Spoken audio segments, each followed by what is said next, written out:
Hey, this is Noah. You'll have to forgive what will potentially end up being a sort of content drought. I have been getting really hooked into Persona 5. And I haven't made content on it because, honestly, what else is there to be said? You know, everyone and their brother has played Persona 5. The soundtrack for Persona 5 has become the soundtrack for YouTube video essays. It is an amazing game. And I played Soul Hackers 2 to completion beforehand, so I really have perspective on how much better it is. In many ways. Those dungeons in Soul Hackers 2, with the benefit of hindsight, are dog water. Garbage. But the writing, though?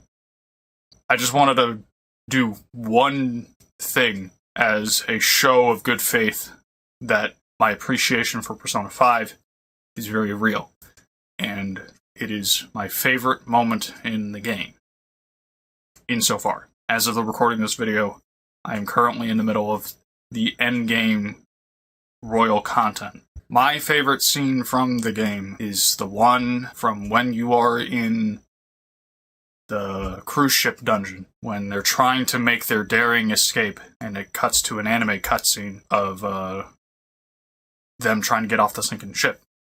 And Ryuji has his moment where he decides to put his running skills to the test to get over to the lifeboat to help them escape. And then gets a bit of a fake out of him losing his life in an explosion before he can join the rest of them on the raft. Now, I didn't fully pay attention to every single character's confidants, but Ryuji's is one of the few ones that I did, especially because he was one of the first ones that you can do. And Ryuji's story, in conjunction with the protagonist, really resonated with me. And so seeing this sort of portion here of him sort of getting to the end of his, I guess, journey by using his re-established ability to make this run was a really powerful moment.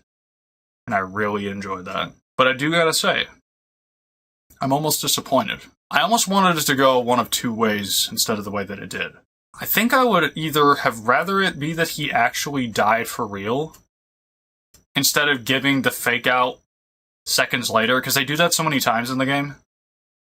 You know? And that would have been a very bold move to have him actually die. Or, don't immediately cut back to him being alive and have the fun fake out. Wait until you enter the dungeon again to fight the boss. Or whatever. Like, wait until, like, another point later on, I mean. Have him show up at a climactic moment in another dungeon or another boss, and have him, like, come back with, like, I don't know, some new ability, much like Nanba does in Yakuza Like a Dragon, Yakuza 7. I think that would have been very impactful, and would have sold it better. The idea that you are fully convinced that he's dead. The only tell that maybe he isn't is not getting to see the aftermath where he's on the round or something, and breathes his last, his anime eyes go dark. You know, because in spite of the fact that it did affect me emotionally to see that happen, I'm almost disappointed that it didn't last. That they didn't try harder to convince me of it. Especially because all the characters have their, like, breakdown.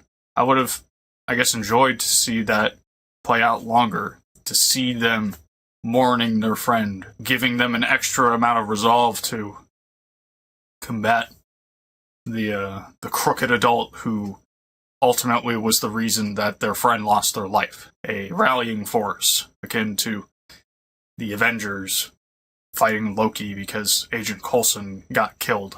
That would have been cool. Anyway, I'm enjoying the game. I'm nearly done with it.